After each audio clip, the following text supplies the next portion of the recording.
Padre Celestial, en estos momentos te pedimos que tú vengas en una forma especial a este lugar. El nombre de Cristo ha sido exaltado, te hemos alabado por medio del canto. Ahora, Padre, queremos pedirte una bendición especial. Danos tu Santo Espíritu para entender tu palabra. Tú dices que el que sea falto de sabiduría, en esta oportunidad te pedimos esa sabiduría de lo alto. No queremos sabiduría humana en esta noche, queremos tu sabiduría de lo alto. Bendice a cada persona presente. Acércate a las vidas de aquellos que han llegado con problemas, dificultades en sus vidas. En esta noche obra milagros, toca esas vidas, cambia las circunstancias y trae paz a nuestros corazones. Que podamos por los siguientes minutos encontrar paz. Quita de nuestra mente todo lo que nos distrae, nos preocupa, nos puede estar perturbando, y que tu palabra cobre vida, que sea real, que veamos a Cristo. Te lo pedimos en el nombre de Jesús. Amén. En esta oportunidad estudiamos el tema titulado La marca de la bestia y el 666. ¿Sabes que es un tema del cual se ha hablado, predicado muy poco, pero especulado mucho? Hay gente que especula mucho acerca de este tema, pero nota lo que la Biblia dice. Y antes de que leamos allí, vamos a regresar a mostrarles cómo está dividido el libro de Apocalipsis. Hemos dicho que el libro de Apocalipsis está dividido en dos partes. La parte histórica, capítulos 1 al 14, tiene que ver con la historia de la iglesia, comenzando desde el primer siglo en la historia cristiana y avanzando hasta el tiempo en el que vivimos y cuando por fin Jesús aparece en gloria por su iglesia. Ahora la parte la escatológica, eventos del fin, capítulos 15 al 22, de eso nada se ha cumplido, pero cuando se comienzan a cumplir esos eventos, se cumplen rápida y dramáticamente y Jesús viene en gloria por su iglesia. De lo histórico casi todo se ha cumplido, queda muy poco por cumplirse. Y descubrimos que la parte histórica tiene 4 divisiones principales: las 7 iglesias, los 7 sellos, las 7 trompetas y el gran conflicto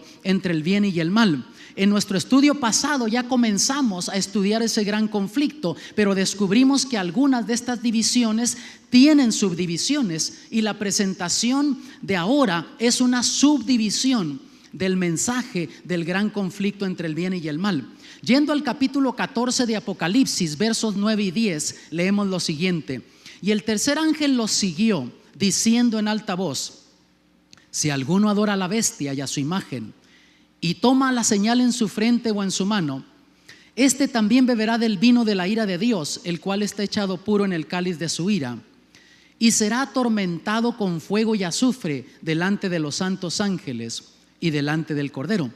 Por lo tanto, amados, vemos que el mensaje de este tercer ángel es un mensaje de advertencia. Si alguno adora a la bestia, si alguno toma el número de su nombre o la señal, quiere decir, amados, que el que recibe la marca de la bestia recibe de la ira de Dios. Ahora, ¿qué es la marca de la bestia? Es increíble lo que la gente ha dicho en el nombre de religión cristiana. Yo he escuchado una cantidad de cosas. Por ejemplo, cuando recién comenzaron a salir los números de seguro social en este país, la gente religiosa no quería recibir, o muchos de ellos no querían recibir un número de seguro social porque decían: ahí tiene números y esa es la marca de la bestia. Mi amado, ¿será esa la marca de la bestia? Los números que están en el seguro social que tú tienes, que tiene la gente aquí en este país. Por otro lado, también cuando recién comenzaron a salir los productos codificados que tenían barritas, y eso lo hacían para procesar más rápido las compras y mantener control del inventario en los negocios. Saben que mucha gente cristiana no quería comprar estos productos cuando recién comenzaron a salir, porque decían: no, esa es la marca de la bestia, ya están poniendo la marca de la bestia, y si tú compras esos productos vas a tener la marca de la bestia. Es increíble lo que la gente ha dicho. Cuando recién comenzaron a salir las tarjetas de crédito, ¿sabes que mucha gente cristiana no quería aceptar una oferta de un banco para recibir una tarjeta de crédito? Porque decían: eso trae números y es un código, y ya está el número de la bestia ahí, la marca, no hay que recibir una tarjeta de crédito. Un amigo mío que creció en el noreste del Oklahoma me contaba que en un área rural un señor tenía un negocio y la gente del área compraba ahí para los productos del campo y también comestibles. Y en cierto domingo el hombre hizo una fiestecita e invitó a la gente de la comunidad rural donde él vivía que vinieran a esa fiesta para agradecerles por el patrocinio que ellos le daban a su negocio. Y a la entrada del negocio él tenía una persona poniéndoles un sellito en la mano para que entraran a la fiestecita. Y había regalos y otras cosas que estaba dando. Hermanos, la gente se indignó en ese lugar, siendo gente muy religiosa en esa parte de Oklahoma. Se comenzó a regar la voz que el hombre de ese negocio ya estaba poniendo la marca de la bestia, porque la Biblia decía que se iba a poner en la mano derecha o en la frente, y ya les estaba poniendo la marca de la bestia. Y hermanos, casi le funden el negocio. La gente dejó de ir al negocio. ¿Será esa la marca de la bestia? Para comenzar, ¿quién es la bestia? Antes de que sepamos cuál es la marca, tenemos que saber de qué bestia está hablando. ¿Será que es una persona? Está hablando de una organización. ¿Qué significa el 666? Hay gente que dice que el 666 es la marca de la bestia. Esa no es la marca, ese es el número de la bestia. En Apocalipsis habla de 4 cosas diferentes. Habla de la bestia, la imagen de la bestia, el número de la bestia y la marca de la bestia. Son 4 cosas diferentes que ahí menciona. Por lo tanto, el 666 no es la marca de la bestia, es el número de la bestia. Y más importante, ¿cómo puedo evitar recibir la marca de la bestia? Porque los que reciben la marca de la bestia reciben de la ira de Dios, y tú y yo no queremos recibir la marca de la bestia. Tú y yo necesitamos recibir el sello de Dios para poder tener vida eterna. En el capítulo 13 de Apocalipsis describe en detalle el apóstol Juan esa bestia que sale del mar, que en el capítulo 14 Dios nos advierte por medio de ese ángel a no adorar esa bestia, ni a su imagen, ni recibir la marca de esa bestia. Y recuerden que en Apocalipsis, ya dijimos en estudios pasados, es un libro donde se manejan simbolismos. Tú que nos estás sintonizando en esta oportunidad, hasta ahí donde estás, ten eso en mente, que está hablando aquí en simbolismos proféticos. Veamos en Daniel 7:23, dice: la cuarta bestia será un cuarto reino en la tierra. Por lo tanto, en profecía bíblica, una bestia simboliza un imperio, un reino, un poder político. En algunos casos puede ser un poder religioso. Por lo tanto, cuando Juan ve que una bestia sale del mar, está hablando simplemente de un poder que ha surgido en la historia. Teniendo eso en mente, vamos a leer lo que Juan vio y después regresamos a analizar esos simbolismos. Apocalipsis 13, versos 1 y 2. Y yo me paré sobre la arena del mar y vi una bestia subir del mar que tenía 7 cabezas y 10 cuernos, y sobre sus cuernos 10 diademas, y sobre las cabezas de ella nombre de blasfemia. Y la bestia que viera semejante a un leopardo, y sus pies como de oso, y su boca, boca de león, como boca de león. Y el dragón le dio su poder y su trono y su grande potestad. Y estando ahí en la isla de Patmos, Juan sigue describiendo. El verso 3 dice: y vi una de sus cabezas como herida de muerte, y la llaga de su muerte fue curada, y se maravilló toda la tierra en pos de la bestia. Qué cuadro tan interesante, ¿no les parece? Sale del mar esa bestia y la gente se maravilla, se postra delante de esa bestia. Y sigue diciendo Juan, versos 5 al 7: y le fue dada boca que hablaba grandes cosas y blasfemias, y le fue dado potencia de obrar 42 meses. Y abrió su boca en blasfemias contra Dios, para blasfemar su nombre y su tabernáculo y a los que moran en la tierra. Y le fue dada hacer guerra contra los santos y vencerlos. También le fue dada potencia sobre toda tribu y pueblo y lengua y gente. Eso es lo que Juan ve en visión aquí. Ahora, los expositores de la profecía bíblica en la historia han identificado, por medio de este simbolismo de esa bestia, a un poder que surgió en la historia, que también se menciona en el libro de Daniel. Y vamos a ir rapidito al libro de Daniel. Aquí no hemos estudiado el libro de Daniel en esta serie porque nos estamos concentrando solo en los símbolos del libro de Apocalipsis. Pero Daniel en visión vio 4 bestias que salían del mar. Y la primera era como un león. Y descubrimos que en la historia y en la Biblia identifica a Babilonia con ese león que reinó hasta el año 539. La segunda, un oso que era Medo-Persia, reinó hasta el año 331. La tercera, Grecia, que reinó hasta el año 168 antes de Cristo. Y la cuarta era Roma, el imperio romano, que comenzó a reinar desde el 168 y se fue hasta el año 476 de nuestra era. Y tenía 10 cuernos esa bestia. Y los cuernos ahí simbolizaban la división del imperio romano cuando surgen las naciones europeas. Y lo interesante del caso que tú lees en el libro de Daniel, por ejemplo en el capítulo 2, también habla del surgimiento y la caída de los imperios en la historia. Y allí mencionaba, comenzando con Babilonia, que iba a llegar el tiempo que iba a ser vencido por otro imperio, y así fue surgiendo. Pero cuando llega el cuarto imperio, a Roma imperial, no decía que iba a ser vencido por otro imperio, decía que se iba a dividir. Y exactamente eso sucedió. En el año 476 se divide Roma en lo que es ahora las naciones europeas. Pero Daniel miraba un cuernecito pequeño que salía de entre los 10 y arrancaba 3 de esos, y ese cuerno llegaba a crecer y ser más grande.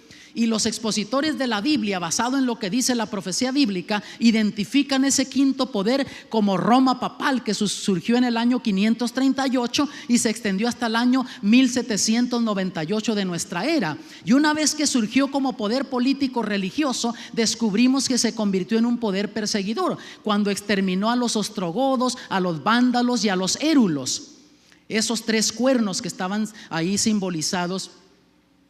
Vamos a ver 7 claves en Apocalipsis, a ver si encaja con Roma papal, ese mismo poder que está identificado en Daniel. Primero, Juan dice que el dragón le dio poder, su trono y autoridad.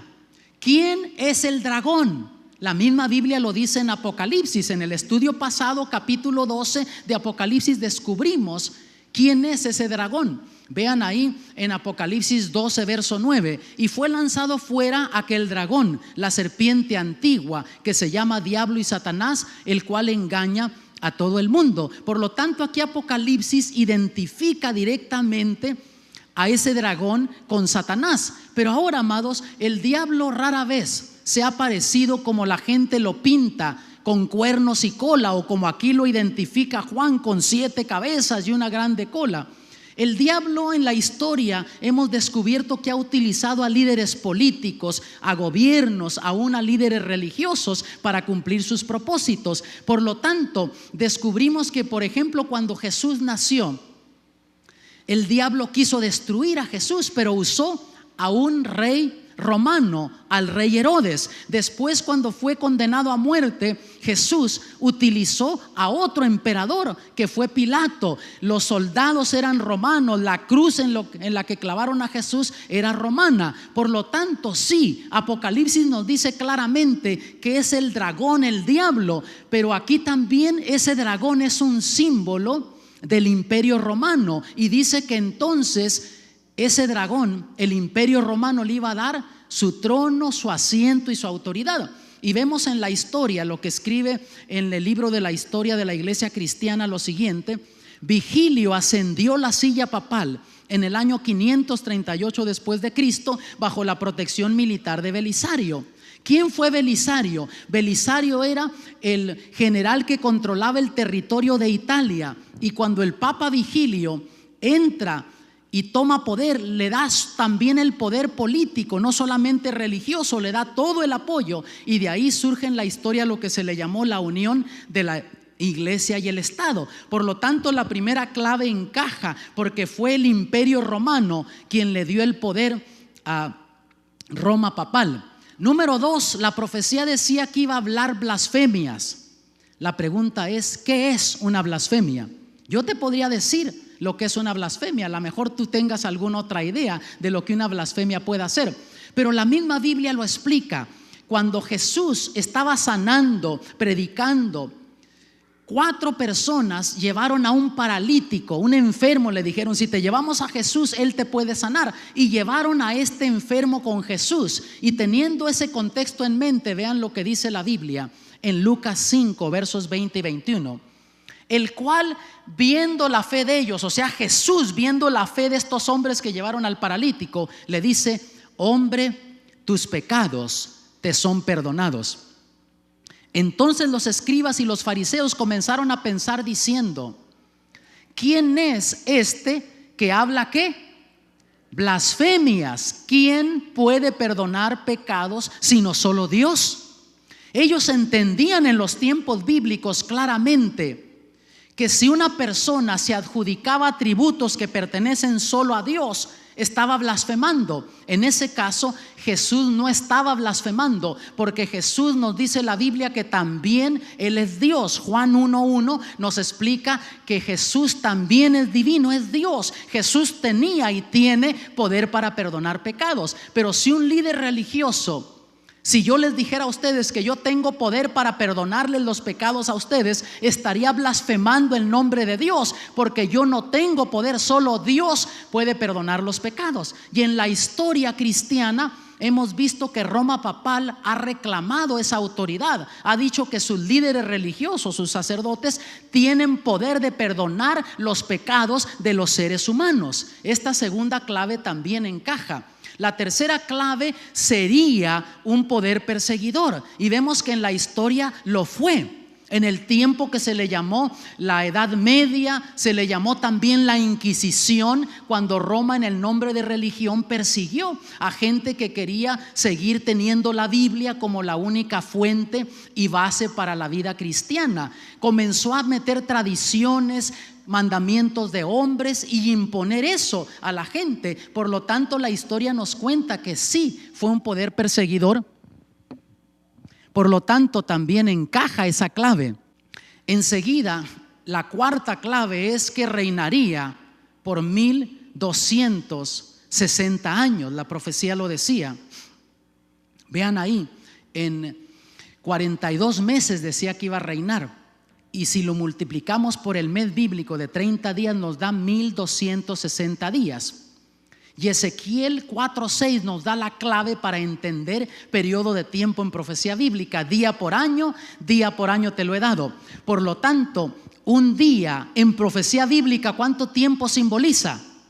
Un año. Y iba a reinar por 42 meses, que es un periodo de 1260 años. Y comenzó a reinar en el año 538, y eso nos lleva hasta el año 1798 de nuestra era. Y ya descubrimos en un estudio pasado que tanto en Daniel como en Apocalipsis se menciona en varias ocasiones este periodo de 1260 años. Y siempre que se menciona eso es en contexto con Roma papal. Luego, la quinta clave, recibiría una herida de muerte. Noten lo que dice el libro de historia, la Enciclopedia Americana. En 1798, el Berthier hizo su entrada en Roma, abolió el gobierno papal y estableció uno secular. La historia registra que para fines de los 1700 estaba surgiendo en Europa como potencia Francia, y Napoleón sabía que si podría dominar al mundo como él quería, hacer un imperio mundial, entonces tendría que deshacer ese poder político religioso. Y se atrevió a hacer Napoleón algo que nadie se había atrevido a hacer en la historia. Envió a Berthier, a su general, a Roma, y así el 15 de febrero de 1798 se llevó exiliado al Papa Pío VI a Francia, y allá murió. Y así se cumplió esa parte de la profecía, que iba a recibir este sistema político religioso una herida de muerte. Pero la profecía también nos decía en la clave 6 que la herida de muerte sería sanada, que al pasar el tiempo, esa herida que había sufrido, que había perdido el poder político, lo iba a volver a recuperar en la historia. Y la historia registra que así sucedió. En las crónicas de San Francisco salió en el periódico este artículo el 11 de febrero de 1929. Decía así: la pregunta concerniente a Roma fue una cosa del pasado y el Vaticano estuvo en paz con Italia. Al poner las firmas en el documento memorable, la herida fue sanada. Extrema cordialidad fue desplegada de los dos lados. ¿Qué pasó? Se hizo un tratado entre Mussolini y el Vaticano, porque para entonces el Vaticano había perdido el poder político y el territorio también. Y Mussolini le da el territorio de nuevo y la autoridad, y de ahí en lo adelante vemos que comienza a cobrar otra vez poder en la historia, y no solamente poder religioso, sino poder político también en la historia. Juan Pablo murió, entró Benedicto XVI y la gente lo venera, y no necesariamente al hombre, sino a la posición. Y vemos que verdaderamente esa herida se ha sanado. Yo he estado en el Vaticano, he visitado allí, y mis amados, ahí está la Basílica de San Pedro, pero tú descubres que la ciudad del Vaticano, el territorio que tiene el Vaticano, es un territorio pequeño, 0.17 de milla, 108.7 acres, es todo el territorio, y es un país independiente. Menos de un quinto de una milla es el territorio del Vaticano, y tú vas allí, y aparte de la Basílica de San Pedro encuentras mayormente una cantidad de embajadas. ¿Por qué? Porque desde ese año, cuando se hizo ese tratado entre Mussolini y el Vaticano, se estableció como una nación independiente, y dentro del país de Italia tiene autonomía el Vaticano y es una nación independiente. Incluso en el año 1978 se hizo un tratado entre el presidente Reagan y el Vaticano, y Estados Unidos puso un embajador americano en el Vaticano, y el Vaticano tiene un embajador del Vaticano en Estados Unidos, lo que nunca se pensó que iba a suceder, porque siempre ha habido aquí separación de la iglesia y del Estado. Pero básicamente el Vaticano es todo lo que termina siendo una sede de embajadas, porque es un país independiente. Y también la profecía decía que el número era 666. Ahora, amados, vamos a ver esto. La Biblia habla de dos clases de personas. Una recibe la marca de la bestia, la otra recibe el sello de Dios. Más que eso no hay.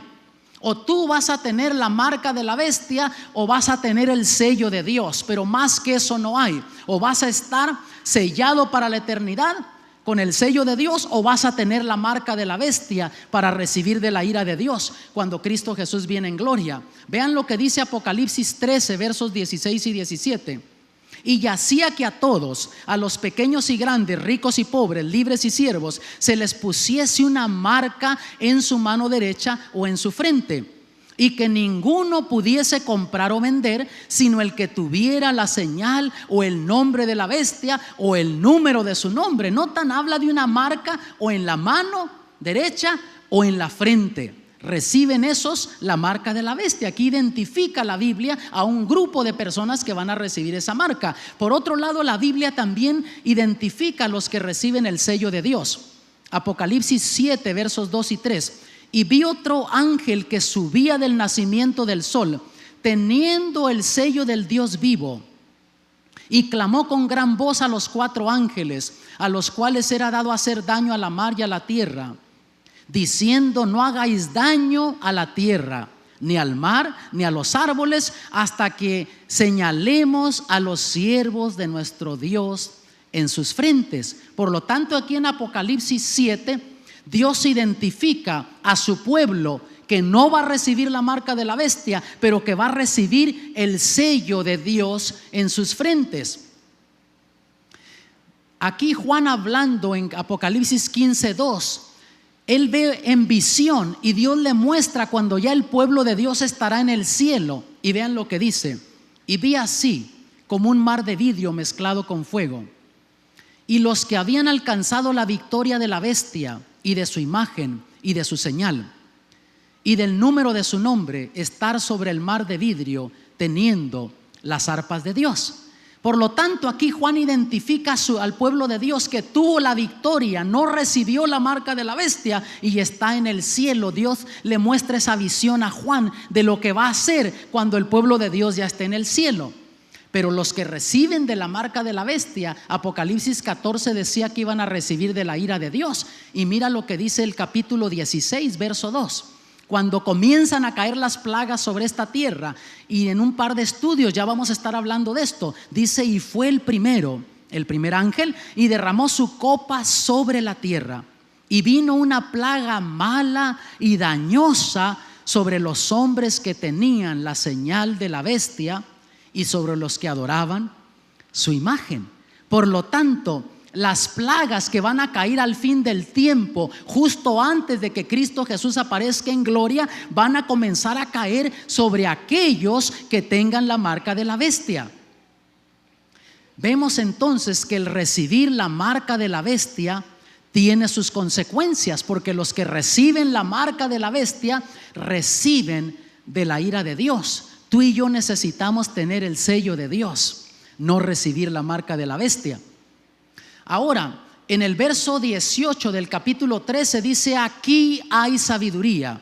El que tiene entendimiento, cuente el número de la bestia, porque es el número ¿de qué? De hombre, y el número de ella 666. Y noten que no dice que esa es la marca, dice que ese es el número de la bestia. Ahora, hermanos, antes de que descubramos qué es la marca de la bestia, vamos a entender esto. ¿Lo que Juan ve aquí en visión es literal o es simbólico? Para comenzar, habla de una bestia y es simbólica. Luego enseguida la imagen también es simbólica. El nombre es simbólico, porque una organización religiosa no se va a llamar bestia. El número también es simbólico, el sello de Dios también es simbólico, y la marca también es simbólica. No esperen que el pueblo de Dios ande con un sello en la frente, y la marca que se recibe en la mano o en la frente es un simbolismo también. Aquí está hablando en simbolismo profético. Ahora noten una cosa interesante. La profecía dice que la marca se recibe en la mano derecha o en la frente, la marca de la bestia. Pero por otro lado, el sello de Dios, ¿dónde se recibe? Solo en la frente, no en la mano. ¿Por qué razón? De paso, ¿qué simboliza en profecía bíblica la frente? Es el asiento de tu voluntad. La mano representa acciones. Quiere decir, amados, que va a haber gente que va a recibir la marca de la bestia por voluntad propia. Lo reciben en la frente, otros no, lo reciben en la mano. El simbolismo que van a cooperar, van a hacer lo que se les pida, simplemente por temor a consecuencias que puedan venir a ellos si no obedecen. Pero el sello de Dios se recibe solo en la frente. ¿Por qué? Porque Dios nunca va a forzar la voluntad de nadie. Dios solamente dice: hijo mío, dame tu corazón. Dios te pide tu voluntad. Y Dios quiere que si alguien le ha de servir es por voluntad propia, no a la fuerza. Y es increíble lo que la gente dice que es la marca de la bestia. Han escuchado cosas como que ya en tal lugar tienen un rayo láser y que están poniendo 666 en la mano o 666 en la frente. Y de paso dijimos que el 666 no es la marca, ese es el número de la bestia. Ahora, he escuchado yo a gente decir que ya están poniendo o que ya prepararon un chip diminuto que se está implantando en la gente. Y saben que la ciencia ha avanzado al punto que en una cosa que es más pequeñitita, de un grano de arroz, apenas se puede ver. Tú puedes escoger que te implanten eso a tu hijo, pero es por asunto de seguridad. Por ejemplo, se accidenta una persona, si tiene ese chip, le pasan un escáner y descubren quién es, dónde vive, quién es su médico, si está alérgico a algún medicamento, en fin, todo su historial está allí. Incluso hay gente que se los implanta a los animales, ¿sabían ustedes? A perritos caros. No hace mucho tiempo mi esposa se encontró un perrito y no sabíamos que era un perro caro.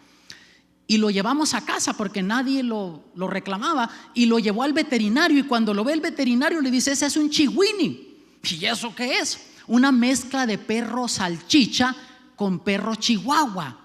Es una nueva raza, bien linda, pequeñita, como un chihuahua más o menos, pero más bajito, las patitas cortitas, la carita como de chihuahua y las orejas no tan grandes como de un salchicha, pero las tiene hacia abajo, como el salchicha, no como los chihuahuas que las tienen hacia arriba.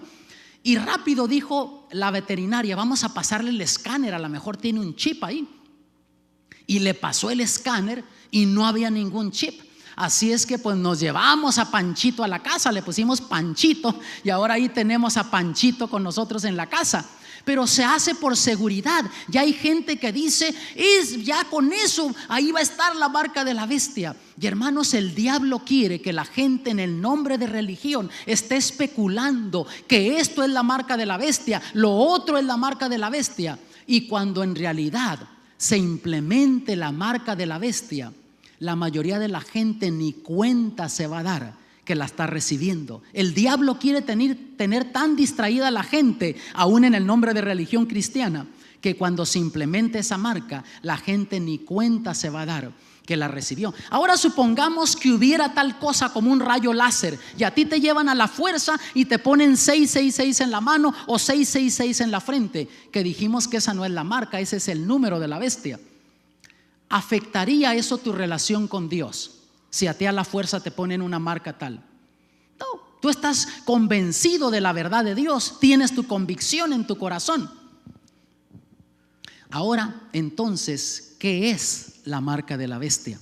Hemos dicho ya lo que no es y lo que la gente especula que la marca de la bestia es. ¿Qué es la marca de la bestia? Si no habían puesto atención, tú que estás viéndonos en esta oportunidad por esta señal, si no habías puesto mucha atención, pon atención ahora. Si ustedes me contestan 2 preguntas que les voy a hacer, les voy a decir lo que es la marca de la bestia. Si no la contestan, no les digo lo que es la marca de la bestia. Así es que pongan atención. Apocalipsis 14, versos 9 y 10. Y el tercer ángel lo siguió diciendo en alta voz: si alguno adora a la bestia y a su imagen y toma la señal en su frente o en su mano, este también beberá del vino de la ira de Dios, el cual está echado puro en el cáliz de su ira, y será atormentado con fuego y azufre delante de los santos ángeles y delante del Cordero. Quien sea atormentado con ese fuego y azufre, ¿recibió qué? ¿El sello de Dios o la marca de la bestia? Muy bien, contestaron bien. Algunos están medio inseguros. No es un truco lo que les estoy haciendo aquí, hermanos. Segunda pregunta, Apocalipsis 14:12. Aquí está la paciencia de los santos. Y dijimos que un santo, ¿qué es? No es otra cosa más que un pecador arrepentido, perdonado y justificado por Cristo Jesús. Y Dios así identifica a su pueblo. Aquí está la paciencia de los santos. Aquí están los que guardan los mandamientos de Dios y la fe de Jesús.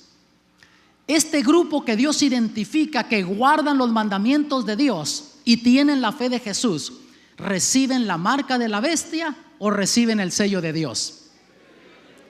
Muy bien, contestaron con más seguridad ahora. Están en lo correcto, hermanos. Quiere decir que la marca de la bestia afecta 2 cosas. ¿Qué afecta? Los mandamientos de Dios y la fe de Jesús.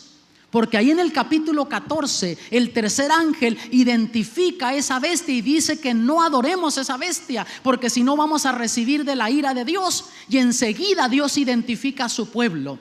Quiere decir que la marca de la bestia afecta estas 2 cosas. Vamos a comenzar con los mandamientos de Dios. Mira lo que quedó registrado en el Concilio de Trento, las doctrinas, dogmas que escogió la iglesia en Roma. Si alguno dice que solo por la fe el pecador es justificado, al punto de entender que nada más se requiere para cooperar en el logro de la gracia de la justificación, y que de ninguna manera es necesario que él sea preparado y dispuesto por la acción de su propia voluntad, sea anatema. Y si tú sigues leyendo, ahí habla de que la fe no es suficiente, se necesitan obras humanas. Pero ¿qué nos dice la Biblia?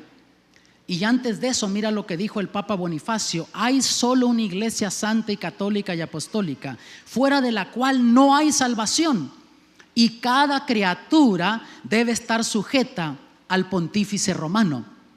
Pero ¿qué nos enseña la Biblia? Esto es lo que los hombres dicen. ¿Qué dice la Biblia? Mira ahí en Romanos 1:7, porque en él, hablando del evangelio, la justicia de Dios se descubre de fe en fe. como está escrito, mas el justo vivirá ¿por qué? Por la fe. Y luego leemos en Efesios 2, 8 y 9, porque por gracia sois salvos por la fe. ¿Cómo somos salvos tú y yo? Por gracia, y la gracia es un regalo de Dios.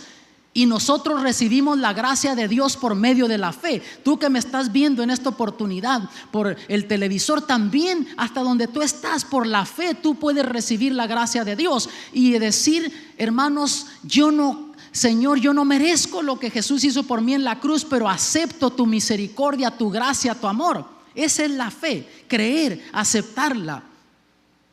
Y dice: y esto no de vosotros, pues es don de Dios, no por obras, para que nadie se gloríe. Notas, las obras humanas no nos salvan. Son buenas las obras humanas, pero no te salvan. Las obras humanas son el resultado de la salvación. Las buenas obras no van a salvar a nadie, pero cuando tú vives la vida cristiana comienzas a hacer buenas obras. Mira lo que dice Hebreos 11:6: empero sin fe es imposible agradar a Dios, porque es menester que el que a Dios se allega crea que le hay y que es galardonador de los que le buscan. Por lo tanto, amados, necesitamos la fe, ¿sí o no? Sí. Por lo tanto, vemos que la fe, Roma la ha afectado, la fe en Cristo. Enseguida, también los mandamientos, los que guardan los mandamientos de Dios, también afectaría la marca de la bestia, los mandamientos de Dios. Y mira lo que Jesús dijo en Juan 14:15: si me amáis, guardad ¿qué? Mis mandamientos. Notas, Jesús dice: si me amas, si amas lo que hice por ti en la cruz del Calvario, guarda mis mandamientos, obedéceme. No dice desobedece los mandamientos, porque hay muchos cristianos que dicen: ay, yo amo al Señor, yo le he entregado mi corazón, pero cuando llegan los mandamientos, no, ya Jesús los clavó en la cruz del Calvario. La Biblia sí enseña que Jesús clavó algo en la cruz del Calvario. En el libro de Colosenses lo dice, pero no fueron los 10 mandamientos. Ahí está hablando de las leyes de ritos que tenían que ver con ceremonias. Cuando Jesús muere en la cruz del Calvario, queda atrás todo el sistema ceremonial, los sacrificios de corderos, todas esas ceremonias que enfocaban al Cordero de Dios que iba a venir a quitar el pecado del mundo. Y aquí lo que dice Jesús me recuerda cuando yo era un niño. Saben que yo soy el menor de la familia y yo fui el más inquieto, era el que más seguido le andaban sacudiendo el polvo porque me portaba mal. Y recuerdo a mi mamita frustrada a veces porque para escaparme de la garroteada le iba llorando: ay, mamita, no me pegues, te quiero mucho. Y recuerdo a mi pobre madre frustrada, me decía: ay, hijo, no me digas que me quieres, mejor haz lo que te pido. Y así Jesús también dice: si me amas, ¿qué dice? Guarda mis mandamientos, demuéstramelo. Es la forma como tú demuestras a Jesús que lo amas, obedeciéndole, guardando sus mandamientos. Y mira en Juan 14:21 lo que Jesús dijo: el que tiene mis mandamientos y los guarda, aquel es ¿quién? El que me ama. Y luego dijo: y el que me ama será amado de mi Padre, y yo le amaré y me manifestaré a él. Yo no sé si tú antes habías leído este versículo bíblico en ese contexto. Jesús promete manifestarse en la vida de aquellos que guardan sus mandamientos. Yo no sé cómo está tu vida, mi amado. Yo no sé si en tu vida está esa grande necesidad que Cristo Jesús se manifieste en tu vida, que venga, cambie las circunstancias en tu vida. Pero Jesús promete que si tú guardas sus mandamientos, Él se va a manifestar en tu vida. Y cuánta necesidad tiene mucha gente hoy de que la presencia de Jesús se manifieste en su vida, que cambie su vida, cambie su corazón, que la haga una persona diferente. Y mira aquí en primera de Juan 5:3: porque este es el amor de Dios. ¿Cuál es? Que guardemos sus mandamientos, y sus mandamientos, ¿qué dice? No son penosos. Cuando tú amas algo o a alguien, no se hace difícil obedecer. Me recuerda cuando yo era un adolescente, tenía 16 años, entrando a los 17 años, y tenía una noviecita. Vivíamos en el norte de California, por ahí en la costa, por San José, California. y había una lluviecita, como estaba más temprano por acá, esa lluviecita cansona, así nada más, no llovía fuerte y un frío que penetraba los huesos. Y yo iba a ver a la novia, pero no tenía carro ni licencia para manejar, dependía de un cuñado que me llevaba a ver a la novia, y a veces no llegaba el cuñado. Y yo estaba desesperado, pues me iba caminando 3 millas a ver a la novia y me mojaba y estaba ya con ella y regresaba caminando otras 3 millas. Y hermanos, ni sentía el frío y el agua porque andaba enamorado, prendido con esa chava. Y saben, me enamoré tanto de ella que me terminé casando con ella, es mi esposa. Tenemos ya 35 años de casados. Qué aguante de mujer, ¿no les parece, hermanos? Y así también, ¿ves? Es lo que está diciendo este verso. Amas a alguien, haces las cosas porque te place, quieres complacer a esa persona. Pues Jesús así nos dice que si tú lo amas, vas a guardar sus mandamientos y no se te va a hacer difícil obedecer esos mandamientos. Mira lo que salió en la revista de la Iglesia Santa Catarina en Algomat, Michigan, el 21 de mayo de 1995. Posiblemente la cosa más atrevida, el cambio más revolucionario que la iglesia alguna vez hizo fue en el primer siglo. El día santo, el sábado, fue cambiado del sábado al domingo. Yo ya había leído muchas publicaciones de estas y las tengo de diferentes tiempos en la historia, pero lo que sigue es lo que me sorprendió de esta publicación. Vean, dice: no por ninguna dirección indicada en las Escrituras, pero por el sentimiento de la iglesia de su propio poder. Las personas que piensan que las Escrituras deberían ser la única autoridad, deberían lógicamente hacerse adventistas del séptimo día y guardar el sábado santo. Y saben que un amigo mío se tomó el tiempo de llamar para asegurarse que ellos habían publicado eso. Yo tengo una copia de la publicación original.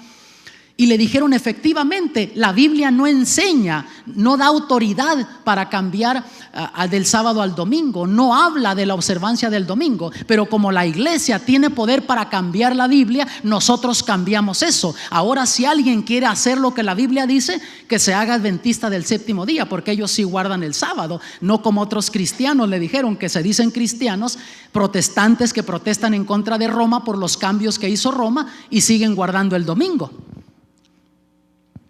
Mira lo que salió en la Enciclopedia Católica, el volumen 4. La iglesia, por el otro lado, después de cambiar el día de reposo del sábado judío o el séptimo día de la semana al primer día, hizo al tercer mandamiento referirse al domingo como el día del Señor. Y luego, en el Récord Católico decía esto: el domingo es nuestra marca de autoridad. La iglesia está sobre la Biblia, y esta transferencia de la observancia del sábado es prueba de ese hecho. Por lo tanto, Roma acepta que ellos hicieron ese cambio y que no está en la Biblia, y es una marca, señal de la iglesia. Por lo tanto, hermanos, vemos que la marca de la bestia tiene que ser impuesta por el gobierno. La iglesia ahora no puede poner una ley dominical para que la gente la guarde, pero sí el gobierno lo puede hacer. Y en Apocalipsis 13, versos 16 y 17 dice: y hacía que a todos, a los pequeños y grandes, ricos y pobres, libres y siervos, se pusiese una marca en su mano derecha o en sus frentes. Ahora, ¿quién los hacía? Ya no está hablando de Roma papal, está hablando de otro poder en la historia. No se vayan a perder nuestra siguiente presentación. Vamos a hablar de esa segunda bestia que hace que se implemente esa marca, esa ley dominical, y que ninguno pudiese comprar o vender sino el que tuviera la señal o el nombre de la bestia o el número de su nombre. Ahora, en el Catecismo Romano de 1985 decía así: las autoridades civiles deberían ser impulsadas a cooperar con la iglesia para mantener y reforzar esta adoración pública de Dios y apoyar con su propia autoridad las regulaciones establecidas por el líder de la iglesia, porque esta es la única forma en que los fieles entenderán que es el domingo que guardamos santo y no el sábado. Y notas cómo movimientos religiosos aquí en Norteamérica están hablando de eso, que se implemente una ley dominical, que el gobierno force a la gente a que no se trabaje, que se cierren todos los negocios los domingos y que la gente trabaje de lunes a sábado, pero que el domingo sea un día dedicado para Dios. y que sea penado o que aquellos que no obedezcan esa ley sean penados. Si tú quieres hacer lo que Dios dice, te va a perjudicar. Y saben que lo hacen los grupos religiosos, y no solo católicos, grupos evangélicos en Norteamérica son los que más están empujando, tratando de influenciar a sus congresistas, líderes políticos, para que empujen una ley dominical en este país. Y lo hacen con la idea de que nuestro país se nos está desintegrando moral y socialmente. Y dicen, necesitamos regresar a nuestras raíces, donde la gente dedique un día a Dios, a la familia. Y suena muy bonito todo eso, pero no están hablando de lo que la Biblia dice.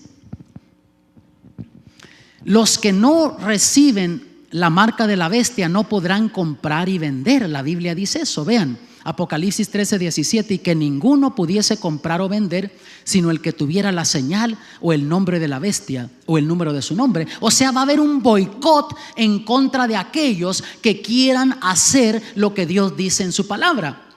Y hay gente que dice, pero pues con dinero yo compro donde quiera, en el mercado negro va a haber quien me venda lo que yo quiera. Pero sabes que el escenario se está preparando alrededor del mundo para que se pueda cumplir la profecía bíblica. Años atrás se hablaba de una moneda para Europa y entonces impulsaron el euro. Y cuando recién entró parecía que no iba a funcionar. Tenía menos valor que el dólar, ahora vale mucho más que el dólar. Y sabes que muchos países ya no están invirtiendo en dólares, están invirtiendo en euros porque es una moneda más estable. Y se está hablando de que haya una moneda internacional, una moneda mundial, para que no haya descalabros económicos en los países, devaluaciones de monedas. Eso estabilizaría la economía en el mundo. Y eso suena bien, pero va preparando el escenario para que se pueda cumplir la profecía bíblica. Se habla de una tarjeta inteligente, le llaman en Estados Unidos Smart Card, una tarjeta como de crédito donde solo sería débito y crédito. O sea, que ya la gente no maneje dinero, dicen, para que no roben a la gente, porque hay ciudades grandes donde la gente vive insegura, no puede traer dinero porque se lo roban, se roban los cheques de los jubilados, en fin. Y dicen, de esa forma la gente ya no maneja dinero. Con la tarjeta trabaja y le meten dinero ahí, tiene todo su historial en esa tarjeta, quién es, dónde vive, quién es su familia, dónde trabaja. Compra algo, débito, trabaja, le meten dinero, crédito, y ya no se maneja dinero. Y hermanos, eso suena muy bien, pero notan cómo todo esto está preparando el escenario para que se pueda cumplir lo que la profecía bíblica dice. Nota las transacciones bancarias electrónicas. Para el año 1988 solo el 37% se hacían así.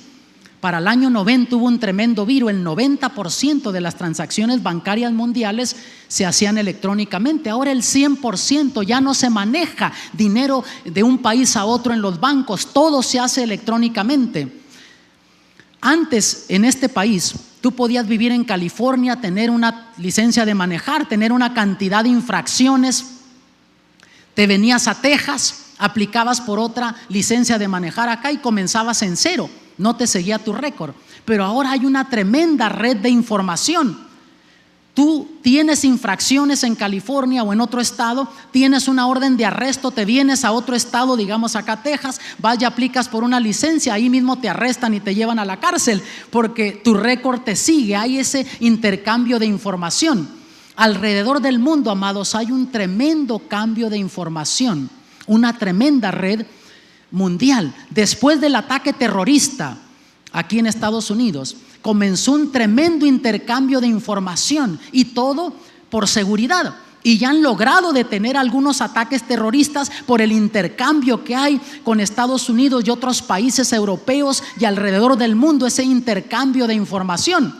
Pero todo eso, hermanos, ven cómo está impulsando las cosas para que se prepare el escenario y se pueda cumplir lo que la profecía bíblica dice. El verso 18 de Apocalipsis 13 dice: aquí hay sabiduría, el que tiene entendimiento cuente el número de la bestia, porque es el número de hombre y el número de ella 666. Dice que es el número ¿de quién? De un hombre.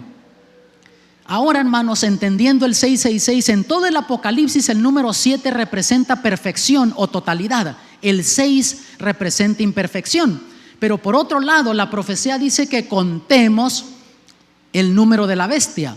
Y si tú sacas el valor numérico del título que ha llevado el representante de Roma, que es Vicarius Filii Dei, los números romanos, la B5, la I1, la C100, sacas Vicarius 112, Filii 53, Dei 501, sumas todo eso y ¿cuánto te da? 666. Y esa no es la marca, es el número, dice aquí, para identificar ese sistema. Y no es la única clave que Dios nos da, porque yo les garantizo que si aquí tuviéramos un sistema de computadora que pudiera sacar valor numéricos de nombres y pusiéramos todos los nombres de ustedes allí, puede ser que uno o más de ustedes saldría con 666. Y no es que Dios está hablando de ti ahí, simplemente que sería una coincidencia. Pero aquí Dios nos da muchas claves y no es la única clave. Esta es una más que Dios nos da para que podamos identificar este sistema. La bestia representa un sistema de religión falsa, la autoridad humana en lugar de la autoridad de Cristo, tradiciones de hombres en lugar de las palabras de Dios, su ley sustituida en lugar de la ley de Dios y su imitación del día de reposo en lugar del verdadero día de reposo. Eso es lo que simboliza este sistema, cambiar lo que Dios instituyó, la verdad de Dios. Pero entonces Dios identifica a su pueblo de esta manera. En Apocalipsis 14:12, aquí está la paciencia de los santos, aquí están los que guardan los mandamientos de Dios y la fe de Jesús.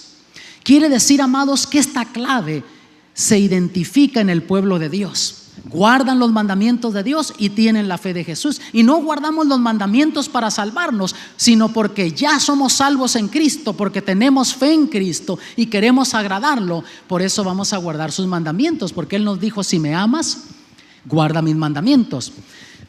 Mira lo que dice Primera de Juan 2, versos 4 y 6. El que dice: yo le he conocido, y no guarda sus mandamientos, el tal es mentiroso y no hay verdad en él. El que dice que está en él debe andar como él anduvo. Por lo tanto, si tú dices que eres cristiano, te vas a agradar en andar como Jesús anduvo, guardar los mandamientos, obedecer a Jesús.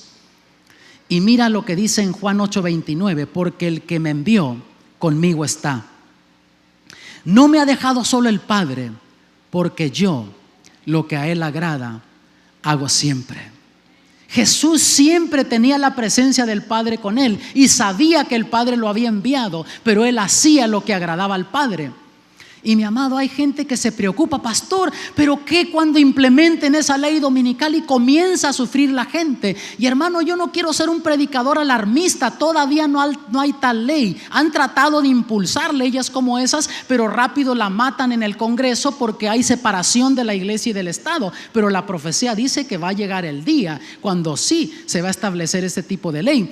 Pero no hay tal cosa todavía. Pero hay gente que es alarmista: ya en tal lugar ya aprobaron una ley dominical. Todavía no hay tal cosa. Pero hay gente que se preocupa: ¿y qué vamos a hacer ese día cuando se aplique una ley como esa? Mira, tú y yo no tenemos que preocuparnos de eso, porque a lo mejor no vivimos para ver eso.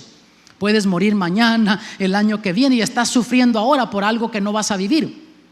Y por otro lado, si tú haces lo que Dios le agrada, Dios va a cuidar de ti. Tú no te tienes que preocupar qué harías cuando implementen una ley como esa. Tú te tienes que preocupar qué estás haciendo ahora para obedecer a Dios, para servirle. Y si tú sirves a Dios, si tú obedeces la verdad de Dios, no te tienes que preocupar. En ese entonces Dios va a cuidar de ti, porque tú haces lo que a Él le agrada.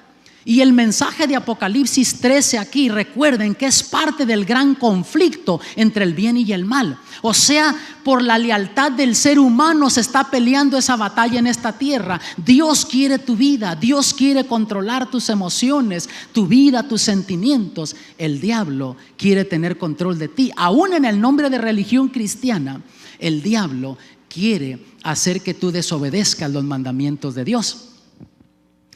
Los apóstoles fueron confrontados con eso, y mira lo que decían cuando les decían que no predicaran de Jesús. Pedro y los otros apóstoles respondían: es menester obedecer a Dios antes que a los hombres.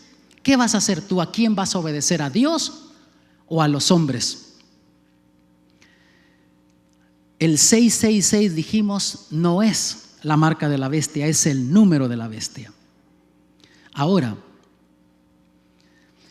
yo te digo, amado, y te pregunto más bien, ¿crees tú que hay gente que ya tiene la marca de la bestia ahora? ¿Sí o no? Hay gente que está guardando el domingo, pero no tiene la marca de la bestia. La marca de la bestia se va a implementar cuando venga una ley dominical. Ahora yo te pregunto, ¿crees que hay quienes ya tienen el sello de Dios? Sí, porque Dios está sellando a su pueblo. Apocalipsis 7 dice que no se vengan los últimos eventos hasta que no hayamos sellado a los siervos de Dios en sus frentes. Dios está pidiéndote tu lealtad. Ahora Dios te quiere sellar para la eternidad. Pero cuando se implemente una ley como esa, tú no tienes que preocuparte qué vas a hacer, porque tú haces lo que a Dios le agrada. Entonces Dios va a cuidar de ti. Y Jesús te invita a que tú le obedezcas, que guardes sus mandamientos. Sí, mi amado, solamente 2 grupos de personas. Ya hay consistencia en toda la Biblia, tanto en el Apocalipsis como en toda la Biblia. 2 grupos de personas. Tú que me estás viendo en este momento por medio de esta señal que se está lanzando vía satélite, yo te pregunto, ¿de qué lado estás tú?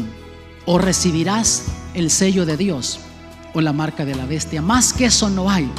O recibirás ese sello de Dios que representa la lealtad a Dios, y Dios te quiere sellar con su espíritu, que obedezcas sus mandamientos, que guardes el 4º mandamiento, el sábado, que nos muestra que Dios es el creador de todas las cosas. O vas a recibir la marca de la bestia. Y sabes, es más fácil ir con la mayoría, hacer lo que la mayoría hace, y porque la mayoría guarda el domingo, mucha gente no quiere hacer lo que Dios pide. Pero en la historia, nunca la mayoría ha hecho la voluntad de Dios. Ha sido la minoría la que ha hecho la voluntad de Dios. Y mi amado, yo prefiero ir en contra de la mayoría, pertenecer a la minoría, pero saber que estoy haciendo la voluntad de Dios, que ir con la mayoría, hacer lo que todo mundo hace y saber que estoy yendo en contra de la voluntad de Dios. Ahora tú vas a elegir en tu vida. Cuando se implemente esa ley, puede ser demasiado tarde. Y yo te digo, por otro lado, hay gente sincera ahora que está guardando el domingo, pero no sabe lo que la Biblia dice. Cuando esté por implementarse esa ley, mucha de esa gente sincera va a obedecer lo que Dios dice. Y hay mucha gente que está guardando los mandamientos, pero no está viviendo la vida cristiana como deba de vivirla. Muchos de ellos, aunque están guardando los mandamientos, están guardando el sábado. En ese tiempo van a recibir la marca de la bestia. Tendrán el conocimiento intelectual, pero no el poder espiritual para mantenerse del lado de la verdad de Dios. Que Dios te bendiga a ti que me estás viendo en este momento por medio de esta transmisión. Que elijas sabiamente por el Señor.